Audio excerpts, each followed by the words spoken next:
पुरानी है रामायण। तत्कालीन हर बात शायद आज प्रायोगिक ना हो, फिर भी श्रेष्ठतर अपनाने योग्य होगा।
पे चल के देता जो ये संदेश, प्रेम के रंग सब रंगे, सबका है एक खिवैया, भीड़ में हो या रहे अकेला, आनंद में रमता जो नंदती नंदती नंदती नंदती नंदती देवा, नंदती नंदती नंदती नंदती नंदती देवा, नंदती नंदती नंदती नंदती नंदती देवा, नंदती नंदती नंदती नंदती नंदती देवा।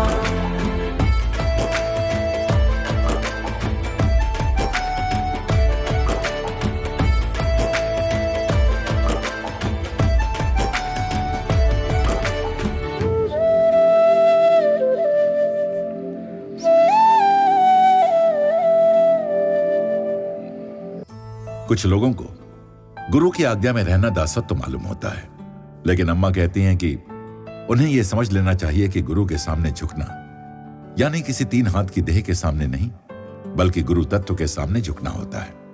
गुरु की आज्ञा का पालन करने में शिष्य का ही भला होता है, ठीक वैसे ही जैसे चौराहे पर खड़े पुलिसमैन के इशारे मानने में हम सबका। गुरु शिव रूप हैं, उनका हर वाक्य महामंत्र होता है।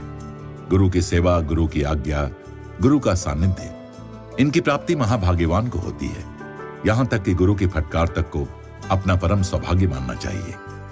गुरु वचन शास्त्र तो है ही, शस्त्र का भी काम करता है। मर्म वचन सही समय पर शिष्य के हृदय में तीर की तरह जा लगे तो कल्याण निश्चित है। अम्मा जैसा सद्गुरु मिलने पर भी दूसरी चीजों में रुचि होगी तो उनका दुर्लभ सत्संग प्रवाह व्यर्थ बह जाएगा। गुरु को एकमात्र प्यास है जीवों को ऊपर उठाने की, हमारे शिवत्व को जगाने की। प्रेम स्वरूपी और आत्म स्वरूपी आप सभी को नमस्कार। നമുക്കൊരു സ്ഥാനം കിട്ടിക്കഴിഞ്ഞാൽ ഭ്രമിക്കും അതിലേക്ക്. സ്ഥാനമാണ് ആഗ്രഹം വന്നവന് ഭ്രാന്തനാണ്, വ്യക്തിയല്ല. പക്ഷെ എന്നിട്ട് ആ സ്ഥാനത്തെ ഭ്രമിച്ചില്ല ഭരതൻ. हजारों वर्ष पुरानी है रामायण। तत्कालीन हर बात शायद आज प्रायोगिक ना हो, फिर भी श्रेष्ठतर अपनाने योग्य होगा। कोई पूछे, जब माता या पिता ने वन जाने को नहीं कहा तो राम क्यों गए? मैनेजमेंट के मतानुसार उन्हें जाने की क्या जरूरत थी, प्रश्न उठते हैं। तो मान लो पिता ने ये कहकर कर्ज लिया, जल्दी लौटा दूंगा, और फिर मैं नहीं लौटाऊंगा कह दे, पर उसका बेटा धार्मिक हो और कहे मैं दे दूंगा कहकर पैसा लौटा दे तो उधार चुकाकर वो पिता का दिया हुआ वचन पूरा करता है। यही श्री राम ने किया। पिता ने नहीं कहा, माँ ने भी नहीं कहा, फिर भी पुत्र गया। क्यों गया? सोचो इस बारे में। पुत्र धर्मनिष्ठ था और सतयुग भी था, इसीलिए उसने इसे धर्म समझा तो अपना आदर्श बनाए राम को, उनका अनुसरण करें। श्री राम अकेले निकले वन के लिए तो वन में जंगली जानवर उन पर आक्रमण न कर दें, ये सोचकर कि बड़े भाई की रक्षा हेतु मेरा जाना आवश्यक है सोचकर लक्ष्मण साथ गए। छोटे भाई भरत ने सोचा, इस राज्य का अधिकारी मैं नहीं, इस पर तो बड़े भैया का अधिकार है। उस समय ऐसे आचार विचार थे। बड़े भाई ने राज्य सौंपा तो छोटे ने ज्येष्ठ को आरूढ़ करके दास भाव से राजपाट संभाला। ये हमारे लिए आदर्श है ना। यहाँ आदर का आदर्श है।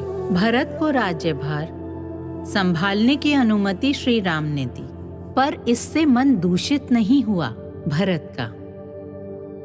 अक्सर सत्ता सर पर चढ़कर बोलती है। सर पर चढ़े तो लोग पगला जाते हैं। सत्ता भरत का कुछ नहीं बिगाड़ सकी, इसीलिए सुशासन द्वारा प्रजा को सुख शांतिपूर्ण जीवन दे पाए। राजा जो होता है प्रजा का रक्षक होता है। एक धोबी की शिकायत को राजा राम एक धोबी की शिकायत तक को इतना महत्व देते हैं और संबंधों संबंधियों की, अपने परिवार की तनिक भी परवाह नहीं करते। आज भी किसी मंत्री के पत्नी बच्चों पर कोई आरोप लगे तो उसका बहुत उपहास होता है। मंत्री जी की पत्नी ऐसी, मंत्री जी का बेटा वैसा। कोई शिकायत हो तो सस्पेंड करेंगे, जांच करेंगे। पुलिस को शिकायत मिले तो तत्काल गिरफ्तार करके उससे जांच पड़ताल करती है और फिर कोर्ट निर्णय लेता है। तो पुलिस ने शिकायत के आधार पर कार्यवाही करके न्याय प्रणाली का आदर्श स्थापित किया। फिर कोर्ट ने भी उन्हें निर्दोष बताया। श्री राम भी यही करते थे। प्रजानाथ थे ना। अम्मा की माँ खाना बनाने के बाद वेट करने को कहती कि घर पर कोई अतिथि आ जाए और उसके लिए खाना ना बचा तो, या थोड़ा खाना अलग रखती। कोई आ जाता तो उनको सारा खाना परोस देती। हम भूखे हैं, माँ को मालूम होता था। वो भात के पानी में घिसा नारियल डालकर कहती, ये पियो, फिर खाना बनाती हूँ। तो बच्चों को दिए बिना अतिथियों का आदर सत्कार होता था। उनके जाने के बाद भी माँ को यही चिंता रहती कि उन्होंने भरपेट खाया कि नहीं, यही सोचती रहती थी। मेरी माँ ने ऐसा आदर्श रखा। उन दिनों में शायद 100 में से 5-10 ही घरों में वेतनभोगी कर्मचारी होते थे। बाकी तो दिहाड़ी पर काम करते थे। कभी कभी उनके घर खाने को कुछ नहीं होता था। उन दिनों कम से कम 10 बच्चे होते थे घर में।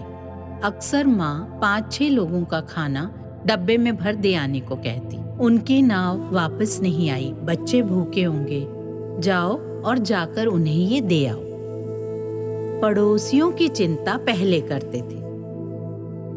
मेरी माँ ने भी हमारे सामने यही आदर्श रखा। ऐसे ही आदर्श थे राम। उनके बारे में हजारों कथाएं हैं। प्रजानाथ थे ना।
इस दुनिया में प्रत्येक व्यक्ति कम से कम एक रात निर्भय होकर सो सके।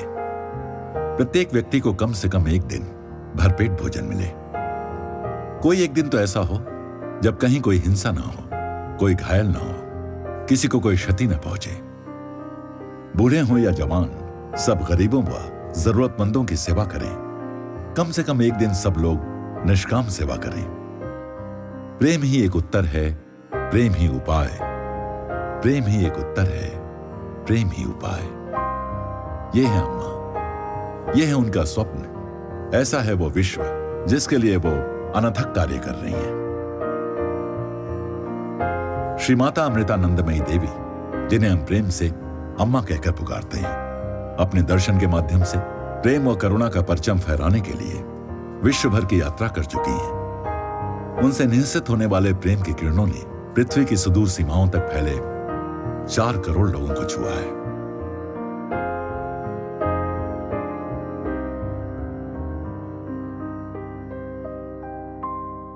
लगभग 50 वर्षों से घंटों घंटों बैठकर अम्मा अपने जीवन का पल पल लोगों को सांत्वना व आश्वासन देकर उन्हें पोषित करने में समर्पित करती रही हैं। अम्मा का सपना उनके प्रत्येक कदम, एक एक श्वास प्रश्वास में स्पष्ट झलकता है। अम्मा के हाथ मानव मात्र की सेवा में समर्पित हैं। अम्मा के कंधे अपने बच्चों के बोझ को हल्का करने में और वाणी अपने बच्चों को एक लयबद्ध जीवन जीने की सीख देने में समर्पित है। अम्मा के प्रेम से ही करुणा के महान उपाय उपक्रम जन्म लेते हैं। अध्यात्म के क्षेत्र में अम्मा अपने बच्चों को प्रेम के माध्यम से, किंतु ऐसे साधनों से लाती हैं जिनसे वो आसानी से संबंध बना पाएं। अम्मा के सत्संग, भजन और दर्शन उनके बच्चों के लिए बहुत सहायक सिद्ध होते हैं।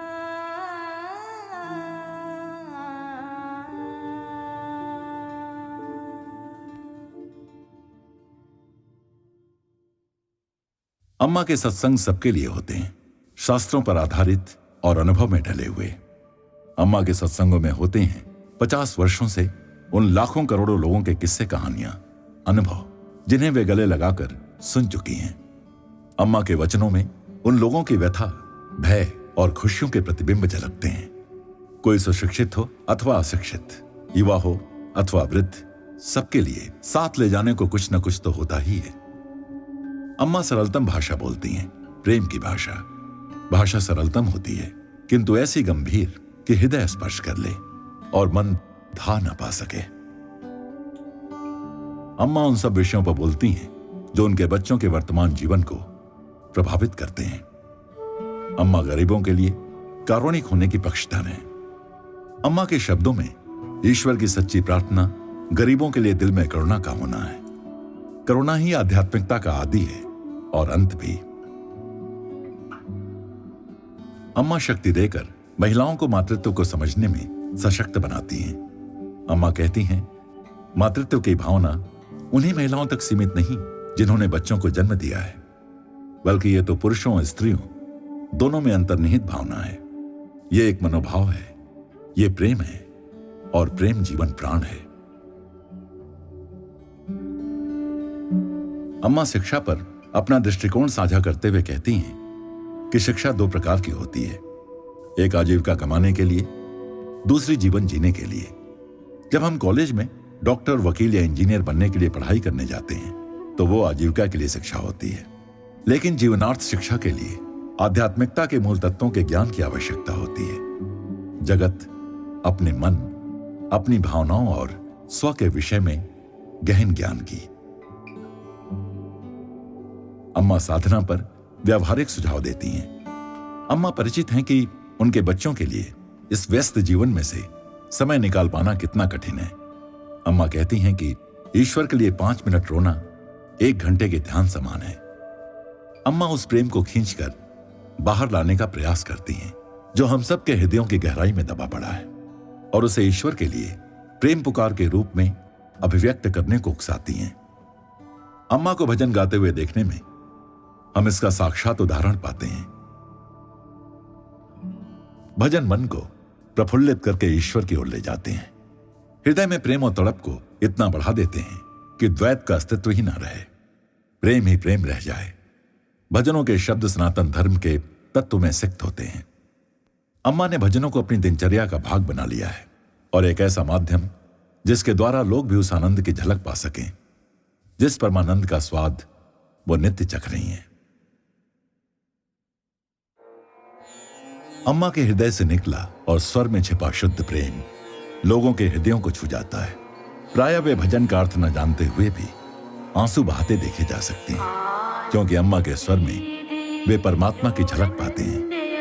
उनकी आवाज में उन्हें परमात्मा की आवाज सुनाई देती है।